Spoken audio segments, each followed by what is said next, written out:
ఇది న్యాచురల్గా పండిన మామిడికాయలు అన్నమాట. న్యాచురల్గా పండిన మామిడికాయలు ఎవరికి ఇష్టం ఉండదు చెప్పండి? అందరికి ఇష్టమే. అది కూడా మన కళ్ళ ముందు కాచి పండిన మామిడికాయలు అంటే అందరికి ఇష్టం. సో మాకు కూడా ఒక ఐడియా వచ్చిందనమాట.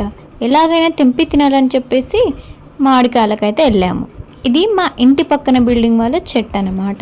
సో వాళ్ళకి తెలియకుండా తెంపుకొని తినడం మంచిది కాదని చెప్పేసి మా ఆయన అయితే ఎలాగో చెట్టుగా లాంటి మనకు తెలుసు కదా, అడిగి తెంపుకొని తింటే పోలా అని చెప్పేసి ఆంటీని అడిగి చెట్టు ఎక్కి మరి కొన్ని కాయలు అయితే తెంపారు ఎంతో కష్టపడి. కానీ ఆంటీ ఏం చేసింది, ముష్టేసినట్టు 3 కాయలు ఇచ్చింది. ఇక మేము ఊరుకుంటామా, అమ్మ అంటే ఇంత పని ఉందా అని చెప్పేసి మేము మా బిల్డింగ్ ఎక్కేసి ఇలా పెద్ద కట్ట తీసుకొని దానికి ఒక బాటిల్ కట్టేసి మేమైతే దొంగతనం చేసి మరి పండ్లు అయితే తెంపేసుకున్నాము.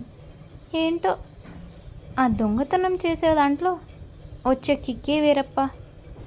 కోట్లు ఇచ్చినా కొనుక్కోలేని ఆనందం, అలాంటి టేస్ట్ ఉంటుంది ఆ దొంగతనం చేసిన పండ్లలో. ఏముందో ఏమోనబ్బా, నాకైతే తెలియదు. మరి మీకు ఇలా కళ్ళ ముందు చెట్టు ఉంటే ఆ చెట్టు మీద కాయలుంటే చూసి ఊరుకోవడం నా వల్ల కాదబ్బా. అందుకే మీకు ఎలా అనిపించిందో కూడా కామెంట్ సెక్షన్లో షేర్ చేసుకోండి. And thanks for watching. Bye.